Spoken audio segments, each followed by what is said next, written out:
అమ్మాయి విషయంలో తప్పు జరిగిందని తెలిసాక కోపాన్ని ఆపుకోలేకపోయాను.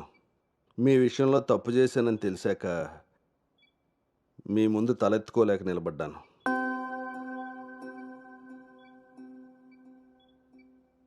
ఎదిగే పిల్లలకి స్వేచ్ఛనిచ్చే మనం మన పిల్లలు ఎదిగిపోయారన్న విషయం కూడా తల్లిదండ్రులుగా మనం గుర్తించగలగాలి.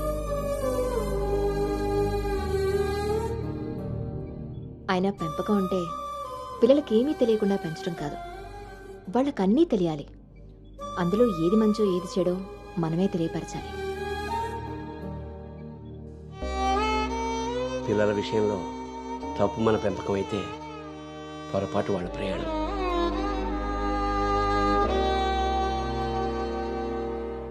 మనం మోస్తున్న పల్లెకిలో కూర్చున్నది మన పిల్లలు. వాళ్ళు బాధ పెట్టారని దింపేయగలవా? మనం బాధపడ్డామని వాళ్ళని వదిలేయగలవా? మన జీవితం అంతం వరకు వాళ్ళని మోస్తూనే ఉంటాం. పిల్లలు కదా. మనం ఒకరినొకరు అర్థం చేసుకున్నాక ఇంకా కావాల్సింది కన్నీళ్ళు కారణాలు కాదు.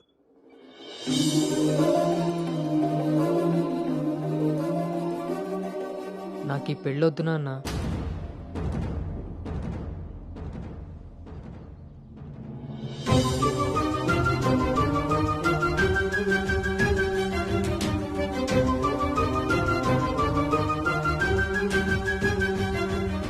అసలు ఇది ఎలాంటి పెళ్ళమ్మా?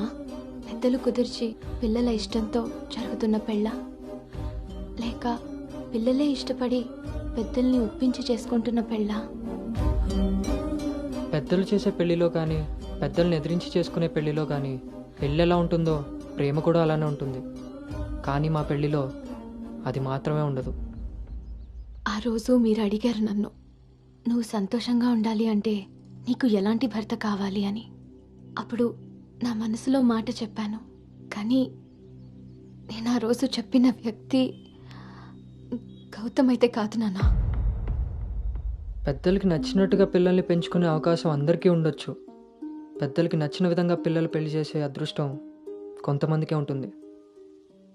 కానీ మేం చేసిన ఈ పొరపాటు కనీసం మిమ్మల్ని కొంతమందిలో కూడా ఉండనివ్వలేదు. ఆ రోజు పెళ్లి చూపుల్లో ఒకరికొకరు ఎదురుపడలేకపోయినా మేము ఈరోజు ఒకరితో ఒకరు జీవితాన్ని ఎలా పంచుకోగలమమ్మా? ఇదంతా విన్న తర్వాత కూడా మీరు ఈ పెళ్లి చేయాలనుకుంటే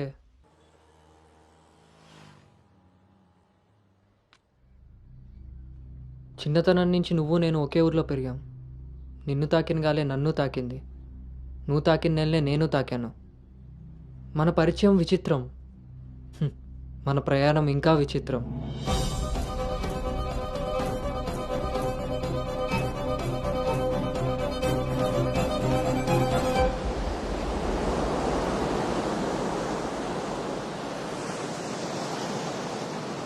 నీకు తెలియని విషయం ఏంటంటే మన పెళ్లి చూపులప్పుడు నేను నిన్ను చూశాను.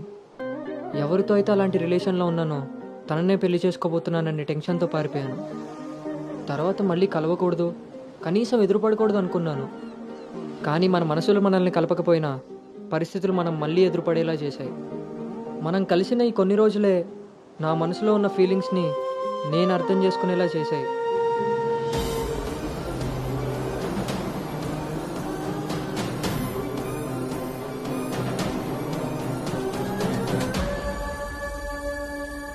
ప్రేమ అందంతోనూ ఐశ్వర్యంతోనూ పుడుతుందని తెలుసు, కానీ కేరింగ్ వల్ల కన్సోలింగ్ వల్ల పుడుతుందని నా విషయంలోనే తెలుసుకున్నాను.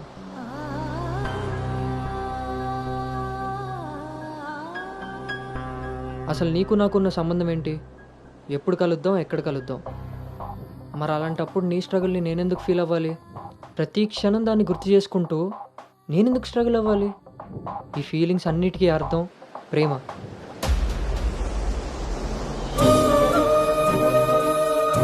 ఆ విషయం చెప్తే నన్ను తప్పుగా చూసి దూరం చేస్తావేమో అన్న భయంతో చెప్పలేకపోయాను. కానీ నువ్వు పెళ్లి చూపులకు ఒప్పుకున్నాక అర్థమైంది అది డౌట్ కాదు, నిజమని. ఎందుకో తెలుసా? నిన్ను చూసుకోవడానికి వచ్చే పెళ్లి కొడుకు నేను కాదని నీకు తెలుసు కాబట్టి. నువ్వు అక్కడ పెళ్లి చూపులకు ఒప్పుకున్నావంటే ఇక్కడ నన్ను లవ్ చేయట్లేదనే కదా. మరి నేనెందుకు ఒప్పుకున్నానో తెలుసా? నన్ను చూస్తే నువ్వు ఎలాగో నచ్చలేదని చెప్తావు. ఆ మాట విని నా మనసు బాధపడుతుందని తెలిసినా మా నాన్న మాట కాదనకుండా వచ్చినందుకు కనీసం ఆయనైనా సంతోషపడతారని వస్తానన్నాను. నేను పల్లవిని దాటి అనుని చేరడానికి చాలా ప్రయత్నించాను, కానీ చివరికి రిషిగానే మిగిలిపోయాను. అలానే నా మనసులో మాట ఎవరికి చెప్పకుండా ఉండలేను. అను నీతో కలిసి తిరగడానికి పరిచయం సరిపోయిందేమో కానీ నా ప్రేమని చెప్పడానికి ధైర్యం సరిపోలేదు. నేను నిన్ను ప్రేమిస్తున్నాను అని గట్టిగా చెప్పాలనిపించింది, కానీ అప్పుడు ఎలా చెప్పాలో తెలియలేదు. ఇప్పుడు ఏం చేయాలో అర్థం కావట్లేదు. అందుకే నా అనుకి ఏదైతే చెప్పాలనుకున్నానో దాన్ని తన సోల్మేట్ అయిన నీకు చెప్పుకుంటే కనీసం రిలీఫ్ అయినా దొరుకుతుందని చెప్తున్నాను.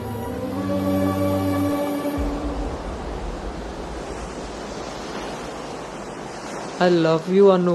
I love you, Anu. I love you, Anu.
Gautam,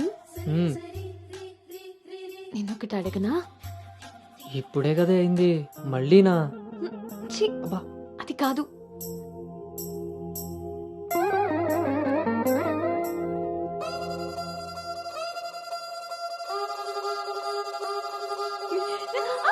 ఏ జాగ్రత్త.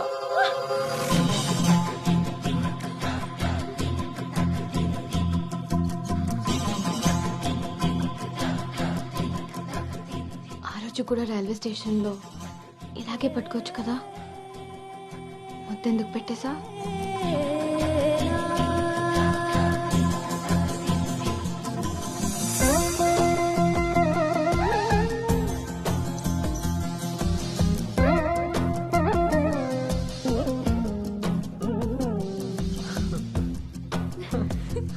గౌతమ్ ఆగు. అను అను ప్లీజే, ఇప్పుడు వద్దు. ఇప్పుడు కాక ఇంకెప్పుడు?